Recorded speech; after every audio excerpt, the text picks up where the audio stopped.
All right, having said that, let's get down. We've got 2 chapters to go in the book of Hebrews, and this is an exciting chapter that we're about to embark upon. Chapter 12 is actually pretty groovy when we talk about the book of Hebrews, new priesthood, new hope, new covenant, because we move from the historical perspective that we have seen in chapter 11, those who have in the past exhibited exemplary levels of faith, to a contemporary perspective. So these are the ones who preceded you. Now let's start talking about you all. And we see that all the faithful examples that were listed in the past, in chapter 11, should serve to mature the community receiving the letter of Hebrews, mature their present experience of the enduring lifestyle of faith. This is not just abstract. This is not just ethereal. This is where the rubber meets the road. What is a lifestyle of faith? And faith is the first component of the lifestyle to which we are called. And certainly the original readers of Hebrews were. And it must lead beyond short-term spiritual retrogression, going backwards, or stagnation, staying in the same place. It's got to move into long-term perseverance. So we had an inspiring history lesson. Now chapter 12 gives us a challenge, a rousing exhortation. So let's take a peek. These, wrapping up chapter 11, all these, having gained a testimony through their faith, did not receive what was promised. We have this long list of Old Testament believers who exemplify faith, but yet they had hope, they believed with faith in something that they actually never received. So why did God delay the fulfillment of his promises to the Old Testament believers, to the Hebrew Bible believers that have been laid out as a beautiful list of witnesses for us? It gives us the answer at the end of chapter 11. Because God has provided something better for us, so that apart from us, they would not be made perfect. So, point being, without the new covenant, without the Messiah actually coming, without a new paradigm, a new covenant, a new priesthood, a new hope, without new believers, those historical believers could never be made perfect, not apart from us. We need them as our example, but they need us. And that's, I think, rather liberating. So that, if you remember, we ended last week with some questions, which are still pretty good. I don't know if you forgot those questions since last week, if you pondered them, if you thought about them, if you ruminated on them. The questions were, do you possess, and by you I mean you, do we possess an enduring faith? What's an enduring faith? What's an enduring faith do? Well, one that can powerfully sustain confident hope that God's promises will find eventual fulfillment. One of the great objections the Jewish people to receiving Jesus, Yeshua, as their Messiah is that, well, look at all the things that have been promised that Yeshua did not fulfill. Therefore, he doesn't fulfill, he doesn't check off, he didn't tick off. The job description can't be the Jewish Messiah. To which we, echoing the teaching of the New Testament, would say, well, there's part A, which he does fulfill to a T, suffering servant, etc., etc. Isaiah 53. Dying on behalf of an unrighteous people, he being righteous himself, taking the penalty for an unrighteous people upon himself, although he had no fault, and rose again. And we can tell them that there is reason, since he fulfilled quite nicely those elements of the Messianic portfolio, we have great confidence. We have a confident hope that that which is remaining to be unfulfilled will find eventual fulfillment. We do not see peace on earth today. We do not see our Messiah ruling and reigning as Lord over the cosmos, maybe our lives, if we're honest, not even, maybe even there, but nonetheless, we know that Psalm 110 says, hey,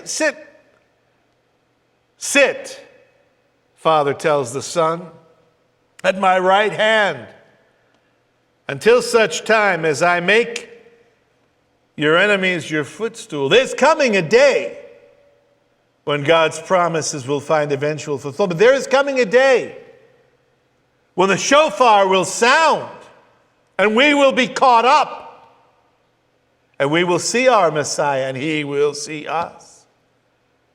And we will be changed and the dead in Messiah will rise first. Nonetheless, that day is coming. And we must live our lives with the great confident hope that God's promises, that being a really big one, will find eventual fulfillment. Not only that, that's just the beginning, that there will be a time, a 1,000-year kingdom, when our Messiah will rule and reign from the throne of his father David in Jerusalem, and Israel will once again be the chief of nations, and there will indeed be peace on earth. Peace, not because we're all singing Kumbaya, or that blasphemous bit of drivel song, Imagine.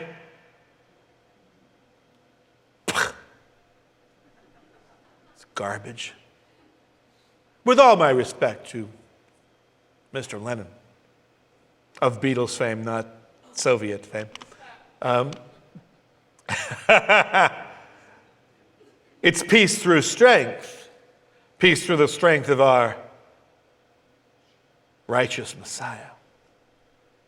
So, with that confident hope, what would you, between now and then, what would you be willing to endure for the sake of your faith?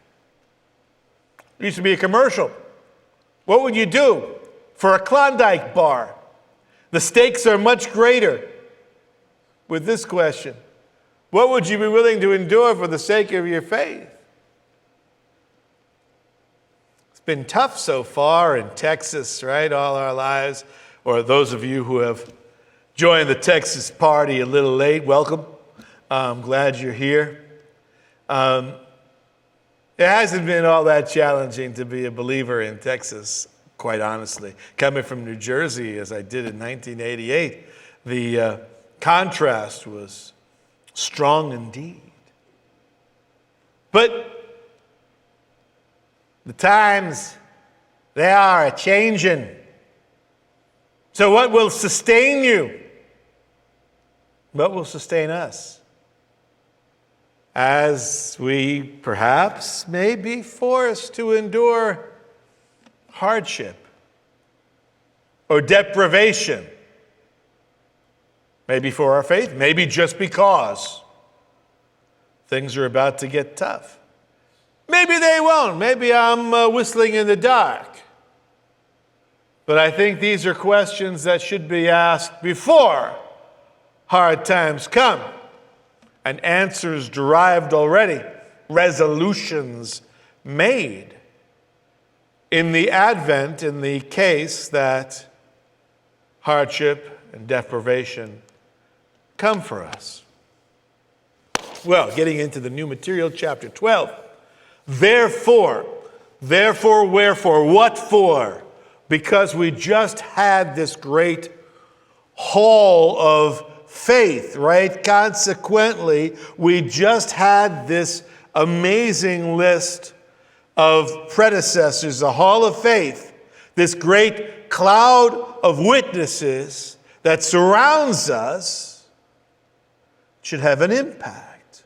Now, the concept of the cloud of witnesses, and I have this highlighted for us, the term is martyrea, from which we get the term martyr, right? That was the key word. You'll remember way back to our over year-long study in the book of Acts. Key word there. And you will be my witnesses. And if you were effective at your witness, as the early believers were for the first several hundred years, the term martyreo moved more toward the idea of someone who witnesses to the point of suffering death for their faith, for their witness, than just a plain old vanilla witness. But nonetheless, when we think about this passage, and I've heard it many, many times through Sunday school classrooms and from the pulpit, and conjuring up a vivid image of those who have come before us, watching us, and we're participants in some athletic competition taking place in an arena or a stadium. Well, okay, so far so good, because most assuredly the author is using athletic imagery and metaphor. And of course, the metaphor of athletic contests, popular athletic, is through and through Paul's writings as well. But where the popular interpretation of this verse fails us is an appreciation of this term, witnesses.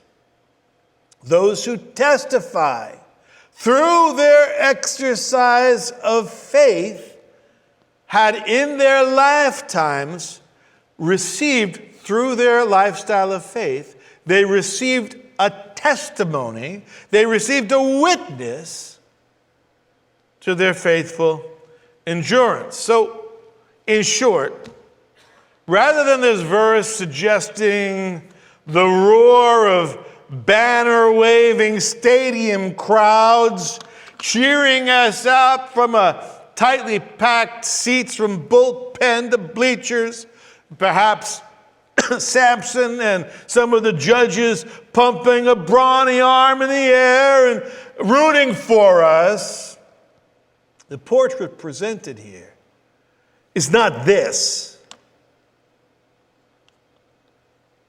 It is rather of martyrs who continue their ministry through current testimony to us. See that? Looking at us as much as we are looking to them. We look to them for the encouragement of their testimony. They're not a passive, cheering audience. They're a collection of faith VIPs whose body of accomplishments spur us on. Spur us on to do what? To achieve comparable greatness for God's glory. And so those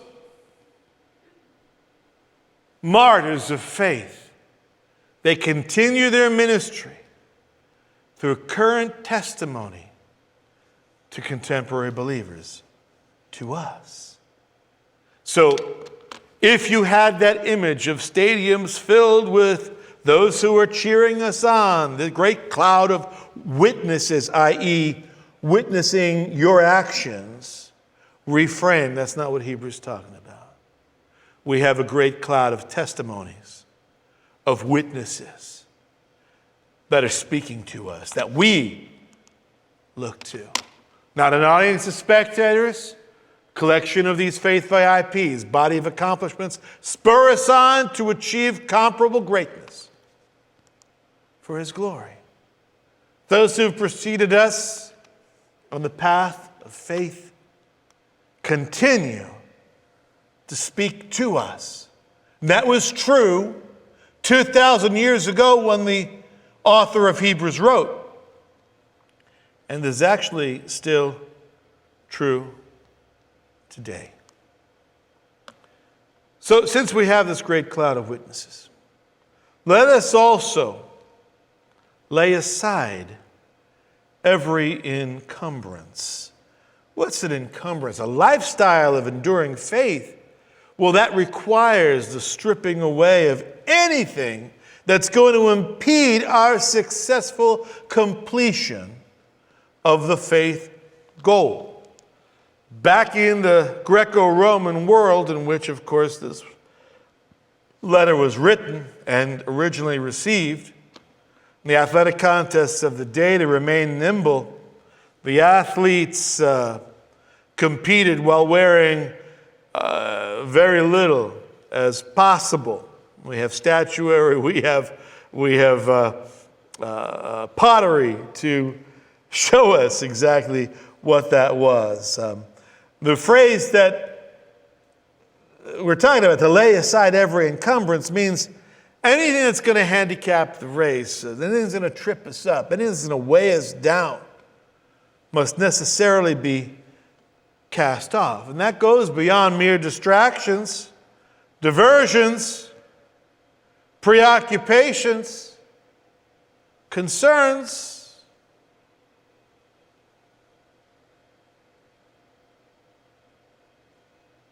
What's really the issue here?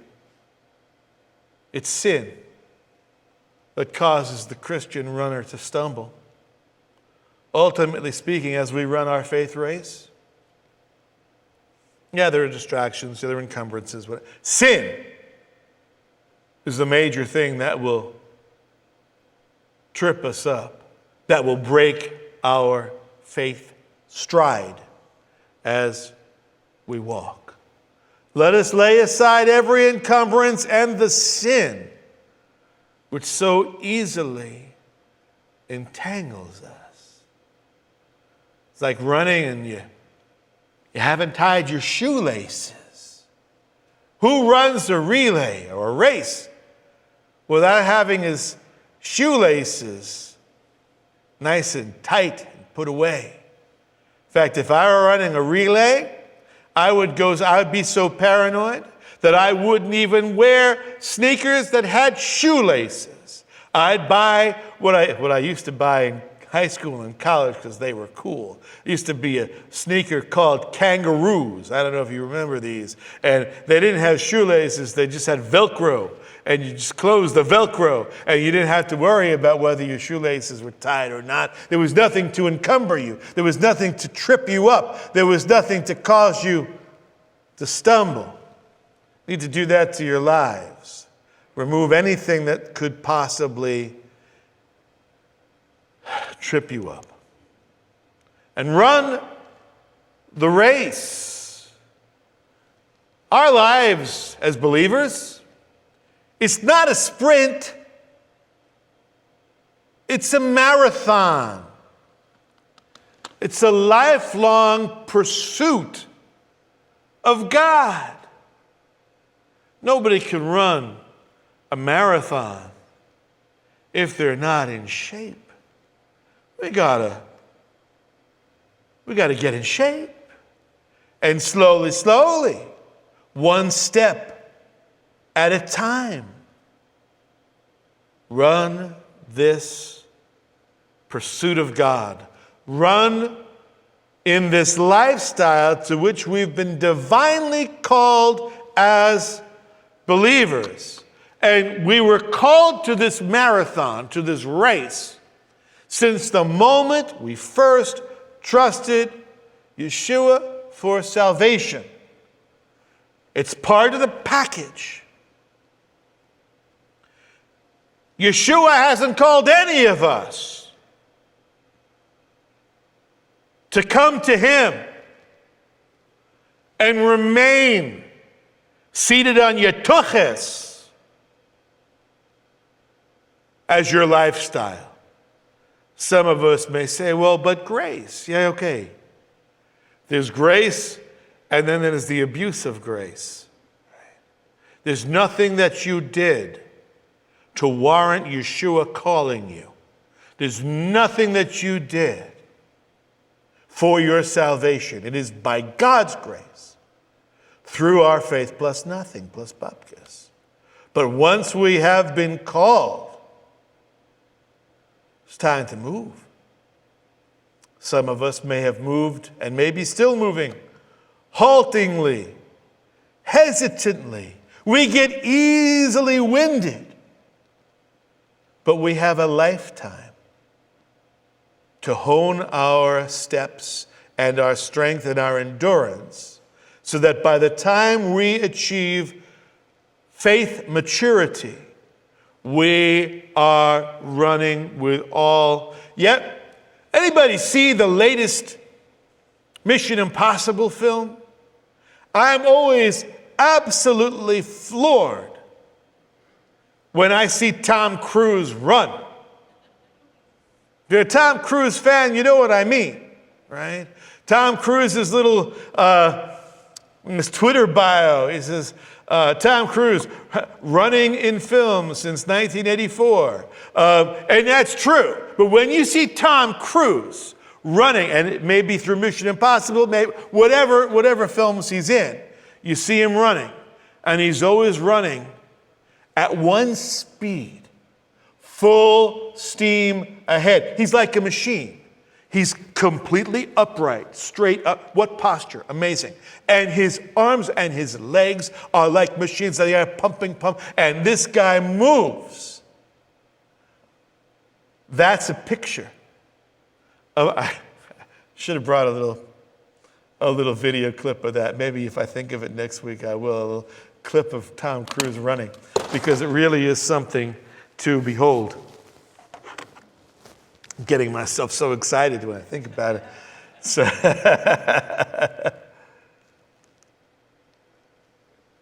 let us run with endurance the race that is set before us. So again, not a sprint, it's a marathon. And you don't have to be an athlete to run this, just a regular old believer. Just someone trusting in the Messiah.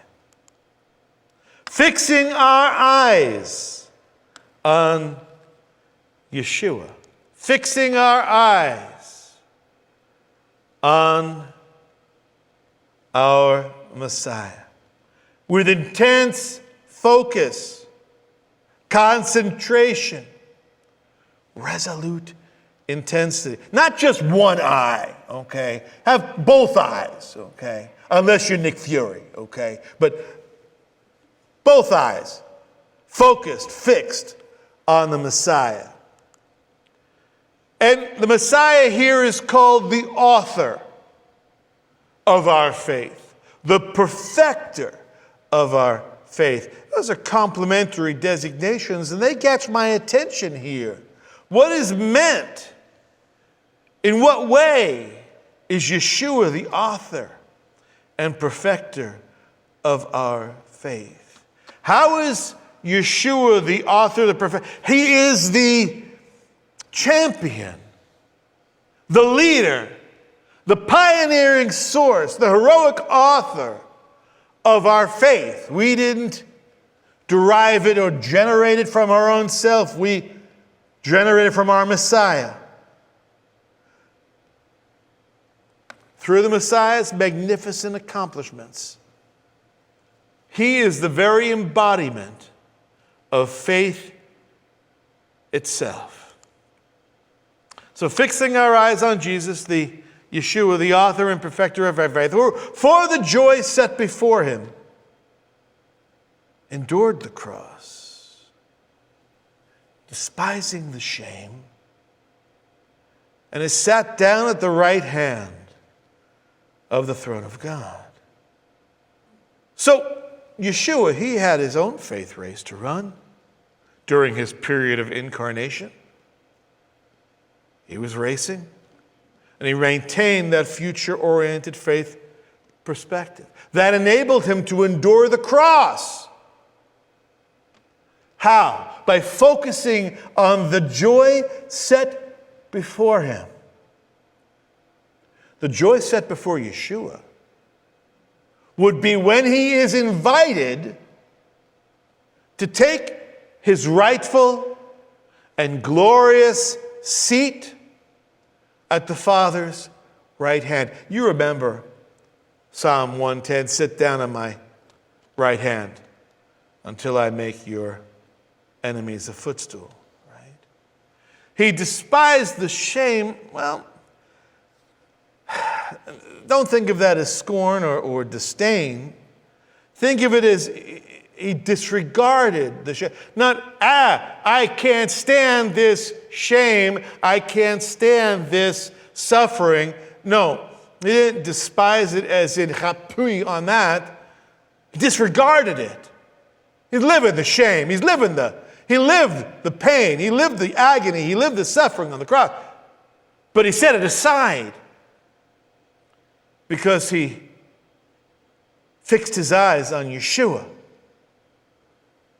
and the joy that was to come.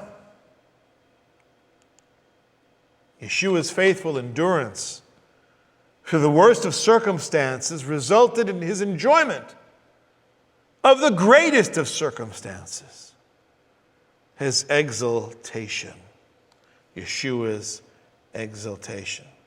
So it didn't get any worse. It couldn't get any worse than the cross. But to endure that resulted in the greatest of circumstances and enjoying the happy conclusion, his exaltation. For consider him, Yeshua, who has endured such hostility by sinners against himself, so that you will not grow weary and lose heart. So, the urge here, the urgency here by the author is to have the readers consider, like, okay, here's an analogy. Jesus' endurance, on one hand, Jesus' endurance of personal hostility by sinners. Take that, calculate the intensity of Yeshua's suffering. Consider the massive level of hostility, opposition, and scorn that was endured by Yeshua. And then measure it against what you're experiencing now. Whatever persecution, whatever pressure you're experiencing now or will soon experience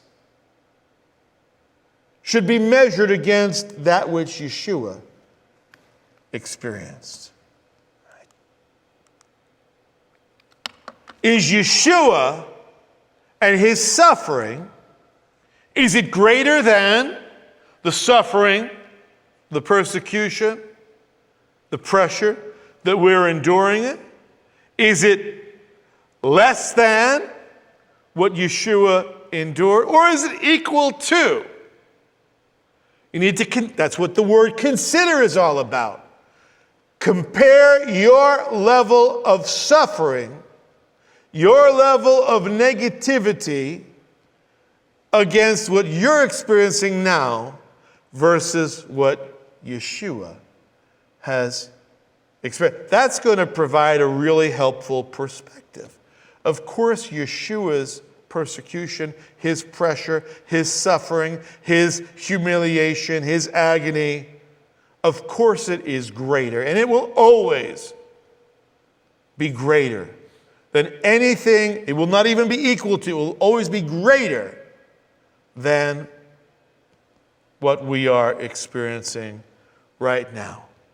No matter that the community that was addressed here in the book of Hebrews, they received a tremendous amount of persecution, but they had not yet experienced martyrdom.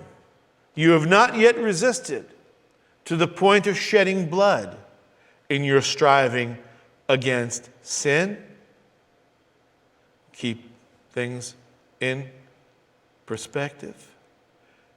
And you have forgotten the exhortation which is addressed to you as sons. So, we're going to use a passage here from Proverbs 3. While the experience of persecution, suffering, hardship have been experienced, they're often, this is a way to reframe this for the original readers, and I think we can get something out of it as well.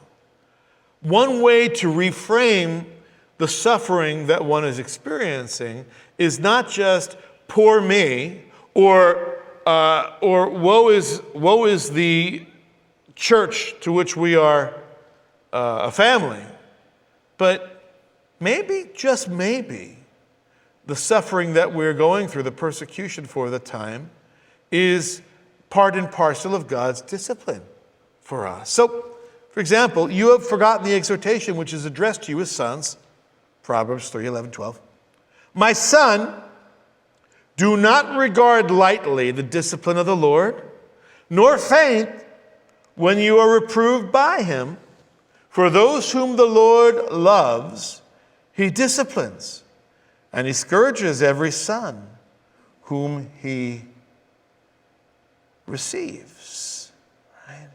So the author talks about the receipt of discipline as the fact that this discipline indicates that the receiver has confirmation that he's indeed a child of God. And that sometimes the suffering, sometimes the pain that one endures is a way of demonstrating that God loves you. He disciplines those whom he loves.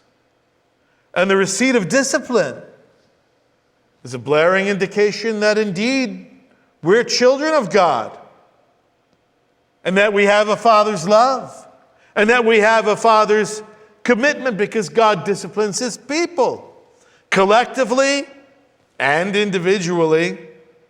Why does he do that? Invariably to draw them closer to himself. Well, it is for discipline that you endure. God deals with you as sons. For what son is there whom his father does not discipline? What son is there who his father does not discipline? Back in biblical times, there was no Dr. Spock telling parents, oh, live and let live. Do not quash your children. These chapters tell us that our children will develop on their own without any kind of severe discipline at all. What son is there that his father fails to discipline? And Proverbs has a lot to say about it. Of course, Dr. Spock for the past 40 or 45 years has also, 50 years, has had a lot to say about it as well, and perhaps to the detriment of our families? I don't know. I haven't read. The only Spock that I read about or care about is Mr. Spock. Live long and prosper. But see, Hebrews tells us if you are without discipline, of which all have become partakers, then you are illegitimate children and not sons. If you have no discipline, you're in the Hebrew word is mamzer. You're a mamzer. You're an illegitimate child, an illegitimate son.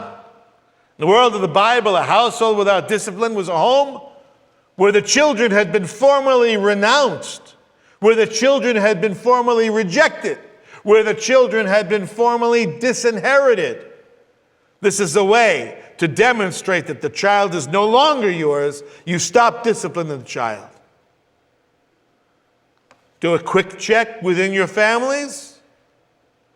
If the child is receiving discipline, the parents must indeed love the children. Furthermore, we had earthly fathers to discipline us, and we respected them. Here's a greater than, less than, how much more so argument we see him making since the Messiah, since God, since Yeshua is so much greater than the high priest, is so much greater than, or the sacrifice is so much greater than, so the heavenly courts are so much greater than the Holy of Holies. It's always a how much more so, right? How much more if we had earthly fathers to discipline, and we respected them, that was the norm, how much more shall we not much rather be subject to the Father of spirits and live? How much more should we subject ourselves to the loving discipline of our Heavenly Father, whose responsibility doesn't just extend for a limited period of time, our childhood, until we reach our majority, in which case we leave the patronage of our parents and we move out on our own to have our own family. But our Heavenly Father, there's no expiration date on the period that He is our Father. It's not just for a period until we reach physical maturity. We are subject to Him throughout eternity.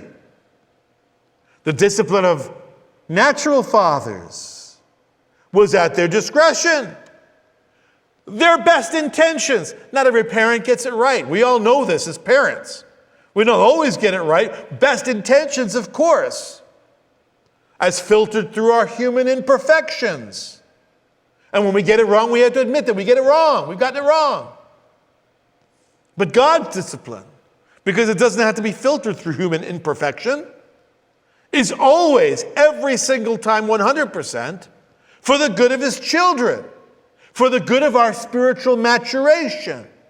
And it specifically results in our partaking in His fullness. Look at this. For they disciplined us for a short time as seemed best to them.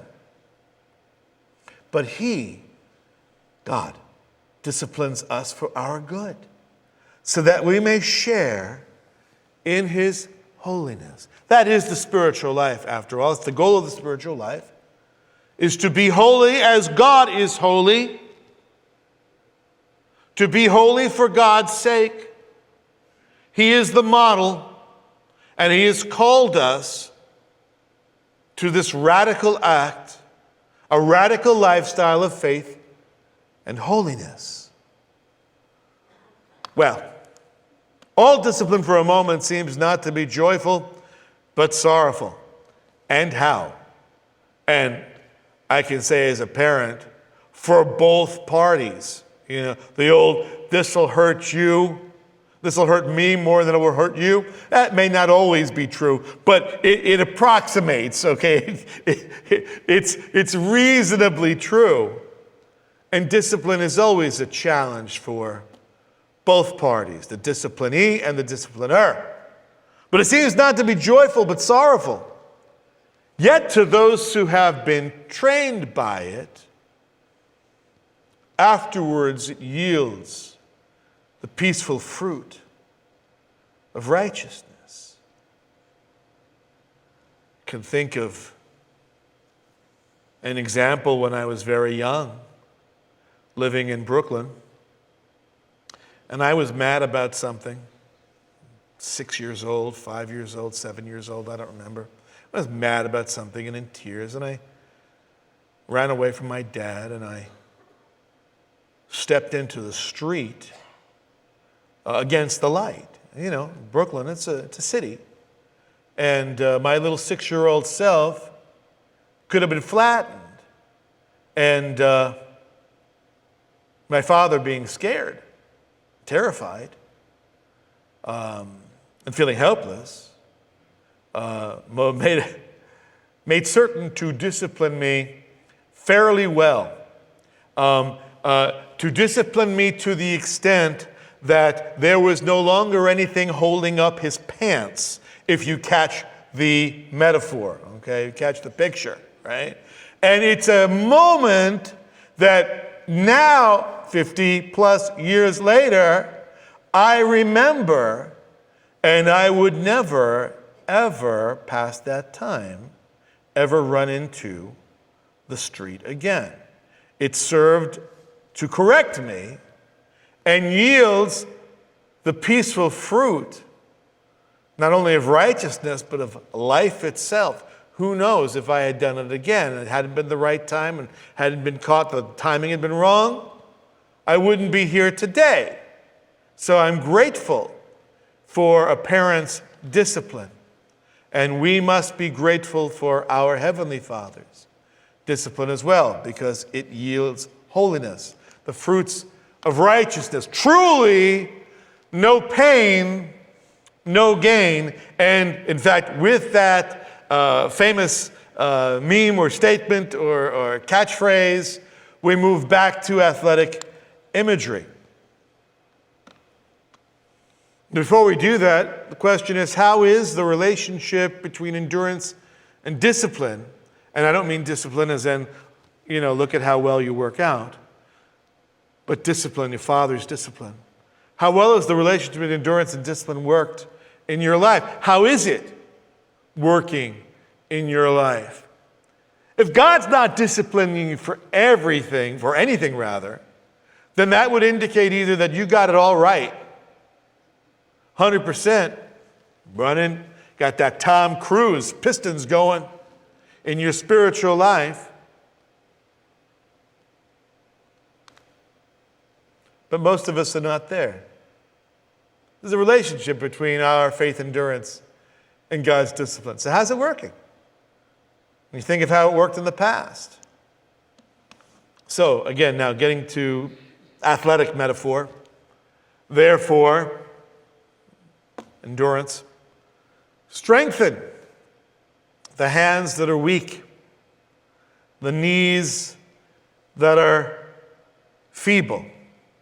As an athlete in competition benefits from strenuous level of preceding discipline, so too believers benefit from levels of persecution and hardship that the Lord has arranged for them. Not all persecution and hardship have been arranged by the Lord, but some have.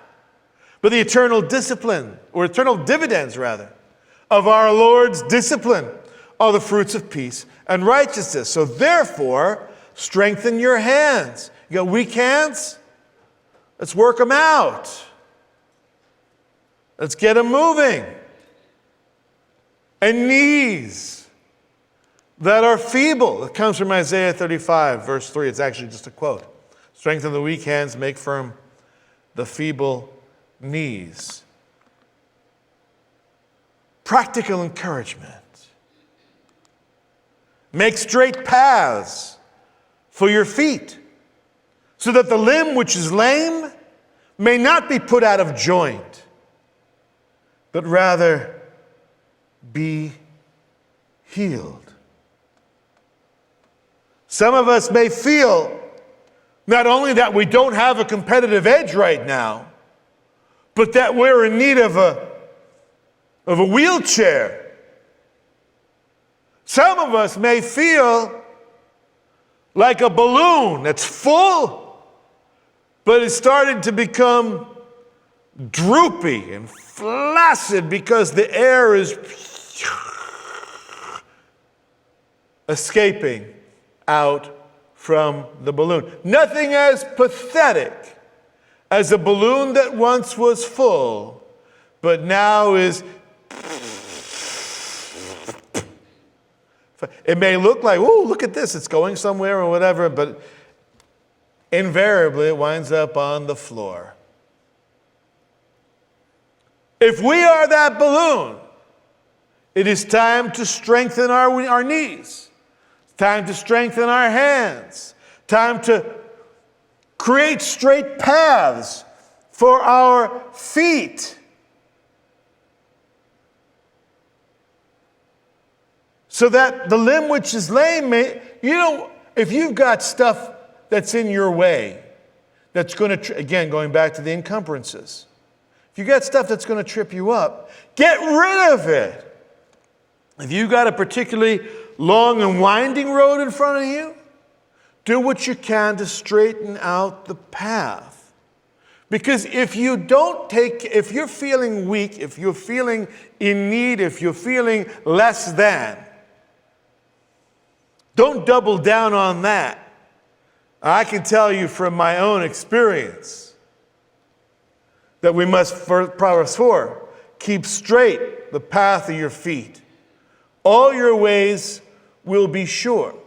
My back has been in distress for over 3 months, 3.5 months. And one of the things that I noticed as in reaction to the discomfort, the pain, the herniated disc, whatever, you begin to twist your body in relation to where the pain is, right? Notice, by the way, that I'm standing behind the pulpit, physical therapy, yay.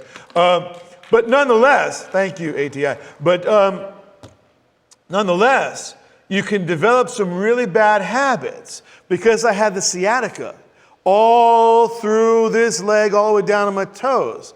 And so, how are you standing? Okay, well, I'm starting to compensate because I don't want to put weight on this leg, so I begin to throw a hip out, right? So you throw a hip out, and that leads your shoulders to compensate. And so you don't have straight shoulders anymore, you don't have straight hips, and your spine begins to adapt, and you wind up looking like, I don't know, if I had kept going the way I was going, I could have looked like I was walking around like the Elephant Man, right?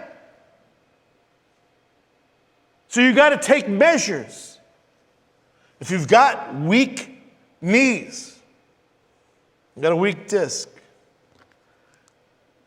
you got to work it. And believe me, twice a week, I'm going in for torture. Talk about discipline. I'm stretching muscles that I forgot I had. I don't think I've moved them since college. But I'm rediscovering them so that I can stand behind the pulpit, straight and true. And that's how we have to live our spiritual lives. And that's not only true for the individual, but that's true for the community. We're going to leave it here. The Hebrews community, it was in desperate need of spiritual healing. That's what the whole book of Hebrews is. It's to try to spiritually heal this problematic group of Jewish believers who was honestly struggling. And see, the stronger members of the community were charged by the author of Hebrews to look after those members who were struggling. Now, that's hard to do in a community where we only see each other for 2 hours on a Saturday morning, and we have 2 minutes of meet and greet time, and we may have extended conversations after the service for a little while. Maybe, God forbid, any of us ever go to lunch together. But if you don't know the community of which you are a part, it's very hard to know who's struggling in that community. Because I know, come on, you come to a church and you have a bagel, how are you doing? Of course you're going to answer, I'm doing great, thanks very much, how are you? Right? Plastic smile, whatever's going on, okay? And you only have 2 minutes during the meet and greet. So if you're not doing well, you don't have time to go into it, right? So it becomes very perfunctory and surface and plastic, but that's not a community. That's a club. And every year we have to make an effort to move from the club model back into the community model. And community means getting to know one another, so that the strong members of the community, or stronger members of the community, can take care of and look after those members who are struggling. Because no chain is stronger than its weakest link. There used to be a game show, Weakest Link. Do you remember that? That really, really tough, is that the one with a really tough British, severe British woman, right? You are the weakest link. But no chain is stronger than its weakest link. Consequently, no faith community is stronger than its weakest constituent. There's no shame in struggling. There's no shame in not yet having arrived. We're all here together. One mishpucha, one people, one family. And so if you've got stuff that's going on in your life that's making your faith endurance a challenge, please don't be silent about it. Please share it. Because we can make each other stronger by caring and bearing one another's burdens. And that's what the author of Hebrews is saying. Because if we're ever going to move forward as a community, we've got to all move forward. There's no last place here. We move forward as one, right? We don't leave our weak links behind. No believer left behind. So if something's going on in your life and you need prayer and you need somebody to come alongside you, please find somebody. Pick somebody and share that with them. We have an abundance of deacons here. We have Don and I who are Andy. We have elders. We have deacons. We have all manner of fine people, believers, mature believers in the faith, who will pray for you, who will walk alongside you. If your gait is a little wobbly, it's okay. We'll go slow together.